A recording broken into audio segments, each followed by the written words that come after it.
Hello मित्रों, यार आज हम लोग बात करने जा रहे हैं अनुच्छेद 52 से लेके 61 तक, जो कि सीधे राष्ट्रपति से रिलेटेड है। ये कार्यपालिका की बात हो रही है, भाग 5।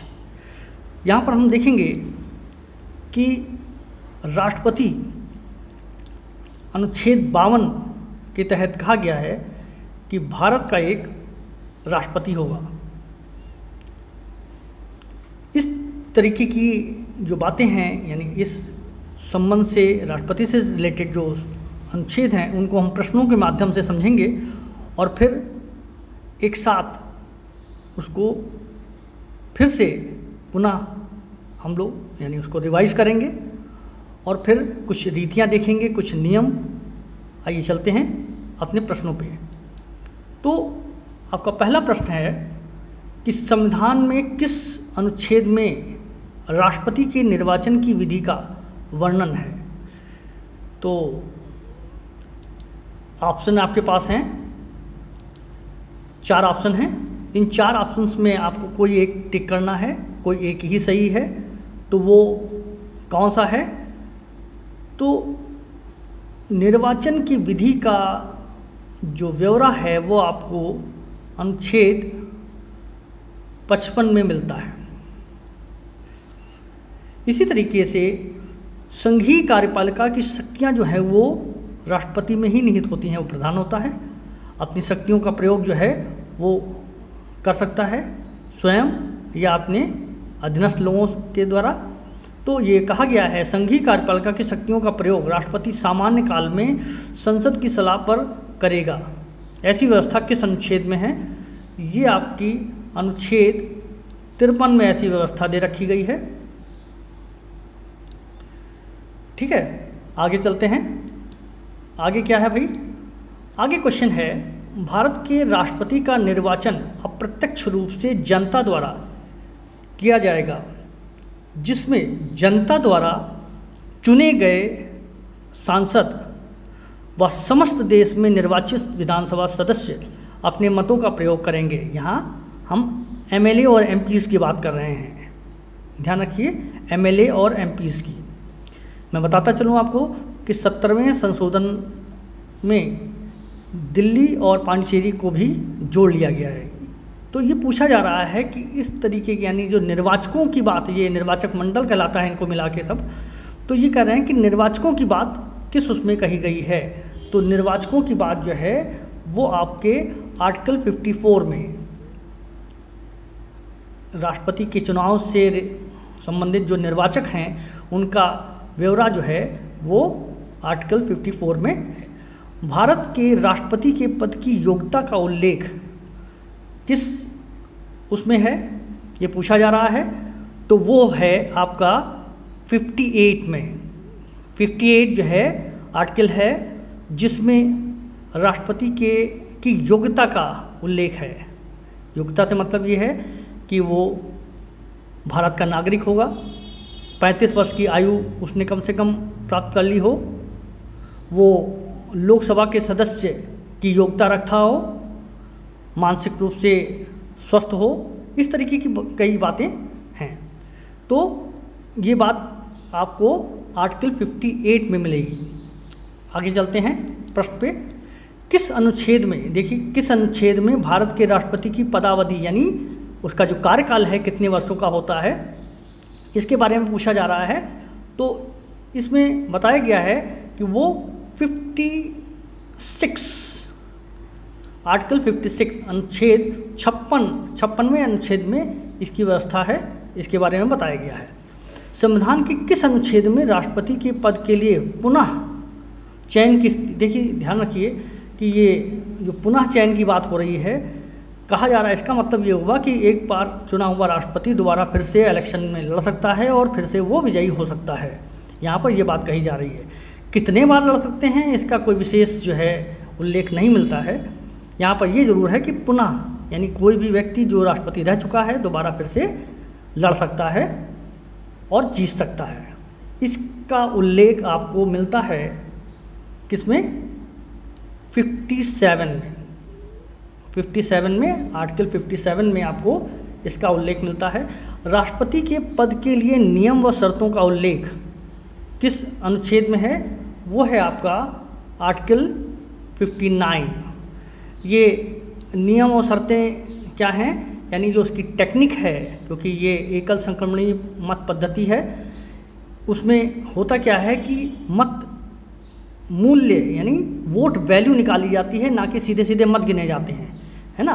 उसके विषय में हम लोग समझेंगे अभी आखिर में, वीडियो के आखिर में, वो थोड़ा डिटेल में समझना होगा तो उसको हम लोग समझेंगे। फिलहाल अभी प्रश्नों पे चलते हैं। तो अगला प्रश्न हमारा है, अगला प्रश्न क्या है?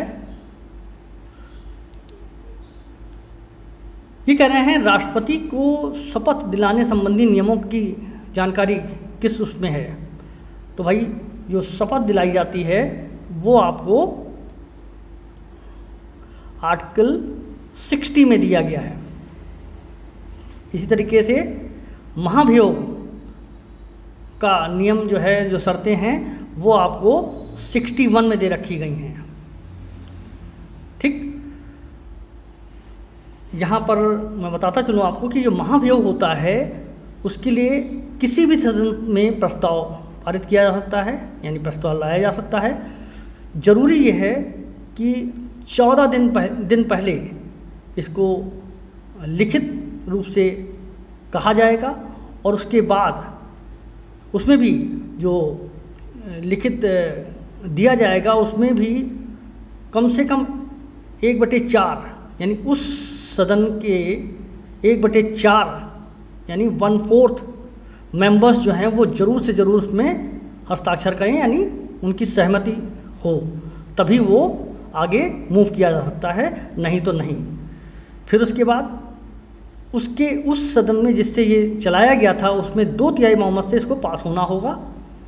ये 2/3 बहुमत से पास होके फिर आगे दूसरे सदन के लिए जाएगा, वहाँ पर भी उसको 2/3 बहुमत से ही पास होना होगा, तभी वो महाभियोग माना जाएगा, उससे पहले नहीं माना जाएगा। और अगर ऐसा कुछ होता है तो क्या है, वो लागू हो जाएगा महाभियोग, और फिर राष्ट्रपति को पद छोड़ना पड़ेगा। उसके बीच में राष्ट्रपति अपने वकील या खुद या किसी और माध्यम से अपने विषय में अगर कोई सफाई देना चाहते हैं या कहना चाहते हैं तो वो कह सकते हैं, यानी कोई भी पैरवी वो कर सकते हैं। आइए चलते हैं दूसरे प्रश्न पे। राष्ट्रपति के चुनाव में कितनी जमानत राशि होती है? जमानत राशि जो है वो 15,000 रखी गई है, और इसमें आपको मैं बताता चलूँ कि 15,000 जो है वो आरबीआई या फिर ट्रेजरी में जमा करना होता है। आगे चलते हैं साहब। तो हम लोगों ने देखा कि इस तरीके से ये कुछ अनुच्छेद थे। अब इनको एक बार फिर से हम लोग रिवीजन कर लेते हैं उनका, और समझ लेते हैं क्या क्या चीज़ें थी।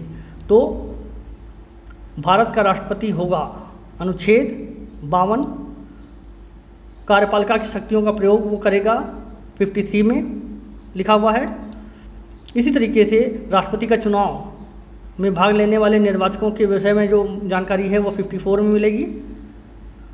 निर्वाचक विधियों की, जो निर्वाचन होता है उसमें विधियां जो हैं उनका कैसे प्रयोग होता है, क्या क्या सूत्र हैं, क्या फॉर्मूले हैं, इसके बारे में 55 में दिया गया है। इसके बाद कार्यकाल का वर्णन जो है वो 56 में है। उसके बाद पुनः निर्वाचन की जो स्थिति है वो आपको 57 में मिलेगी। राष्ट्रपति के पद की योग्यता जो है 58 में। लाभ के पदों या अन्य किसी पद का निषेध, यहाँ लाभ के पद से मतलब यह है कि कोई गवर्नमेंट सर्वेंट या इस तरीके के पद पे वो ना रहे हों, या अन्य पद से मतलब यहाँ पर यह है कि जैसे मंत्री या सांसद या इस तरीके कोई पद नहीं रहेगा। अगर वो राष्ट्रपति के लिए चुने जाते हैं तो फिर वो उस पद पे नहीं रह सकते हैं। इसके बाद राष्ट्रपति के पद ग्रहण करने से पहले शपथ और हस्ताक्षर, यहाँ शपथ होती है, आपको मालूम है, जो संविधान के हम ये कहें दायरे में रह के कार्य करने की होती है बात, या हम ये कहें कि संविधान के अनुरूप चलने की बात होती है, तो उसमें शपथ और हस्ताक्षर होता है, जो कि अनुच्छेद 60 में उसका वर्णन है। महाभियोग का वर्णन 61 में है, ये हम लोगों ने देखा। अब आइए कुछ विधि के बारे में देख लेते हैं। यार अच्छा लगे तो लाइक और शेयर जरूर कर देना भाई। आगे चलते हैं, कुछ विधि देख लेते हैं। देखो ये एकल संक्रमणी मति जो है, जो मतलब या विधि जो है या पद्धति है, ये क्या है यार? इसमें वोट नहीं काउंट होता है। यहाँ पर बात होती है जो वो क्या होती है कि विधायक का मत मूल्य यानी वोट वैल्यू होती है। वो कैसे आती है? एक विधायक के मत का मूल्य जो होता है वो उस राज्य की जनसंख्या बटे कुल निर्वाचक यानी निर्वाचित विधायकों की संख्या से डिवाइड करते हैं जब, और उसको फिर जो आता है उसको फिर 1000 से डिवाइड करते हैं। ठीक है ना? जो वैल्यू आती है वो एक विधायक के मत का मूल्य होता है। अब जितने भी विधायक हैं, जितने उन्होंने भाग लिया है, उन सबको मल्टीप्लाई कर देंगे कि उनके नंबर से, तो टोटल विधायकों का मत मूल्य आ जाएगा। फिर एक सांसद के मत मूल्य की बात करें तो वो कैसे आती है? वो आती है सभी राज्यों के जो विधायक हैं उनका जो मत मूल्य कुल मत मूल्य जो है उसको यदि सांसदों की संख्या से हम भाग दे देते हैं तो वो ये आ जाता है।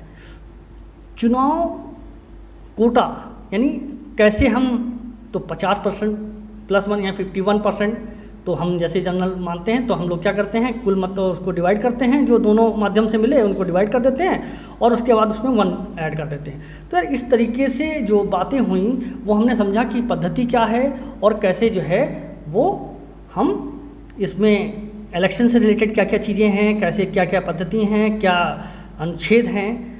तो ये जानकारी आपको बहुत हेल्प करने वाली है और बहुत फ़ायदा देगी। बहुत से क्वेश्चन इस पे आते हैं, अक्सर लोग जो है इसी में कंफ्यूज हो जाते हैं।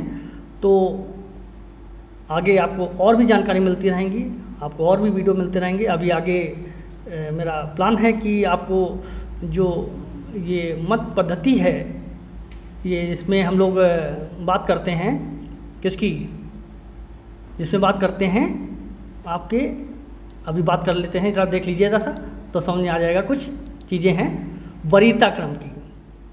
ठीक है ना? वरीयता क्रम क्या होता है? जब 2, 3, 4 लोग हैं तो उसमें क्या होता है, जो निर्वाचक होता है यानी जो निर्वाचक सदस्य हैं, MP MLA जो होते हैं, उनको ये हर हालत में उस पर इंगित करना होगा कि भैया ये किसको हम पहले चाहते हैं, यानी A को हम ऊपर चाहते हैं, B को ऊपर चाहते हैं, C को ऊपर चाहते हैं, D को ऊपर चाहते हैं। तो वो इंगित करना पड़ेगा, उसमें दर्शाना पड़ेगा। तो ये एक वरीयता क्रम होता है। इसके बारे में हम बताएंगे आपको अगले वीडियो में और समझाएंगे कि कैसे ये मत पद्धति जो है वो चलती है। यहाँ और समझ लेते हैं कि यार किसी भी राष्ट्रपति के लिए जरूरी नहीं, कोई भी आदमी राष्ट्रपति नहीं बन सकता है। उसके लिए ज़रूरी है कि 50 लोगों का, यहाँ ये प्रतिशत नहीं है, मैं बता दूँ आपको कि ये बाय डिफ़ॉल्ट हो गया है, प्रतिशत नहीं है। 50 लोग कम से कम उसको प्रस्ताव करें, यानी प्रस्ताव रखें 50 लोग उस सदस्य का, और कम से कम 50 ही लोग उसके लिए अनुमोदन करें। ये 50% नहीं है, मैं फिर बता रहा हूँ। 50% होगा तो भैया जीता नहीं जाएगा, है ना? तो वो बाई मिस्टेक है। तो यहाँ पर ध्यान रखिए, जमानत राशि जो है वो कितनी है? 15,000 है। ये जमानत राशि तब जब्त हो जाएगी जब व्यक्ति को 1/6 भाग कुल मत का नहीं मिलता। आगे आपको इस तरीके की जानकारी मिलती रहेंगी। मैं फिर कह रहा हूँ, थोड़ा सा इसको जो है मनन करिए और समझिए। बहुत अच्छे प्रश्न हैं और अक्सर पूछे जाते हैं। बाकी नेक्स्ट वीडियो के लिए हम फिर मिलेंगे, तब तक के लिए जय हिंद।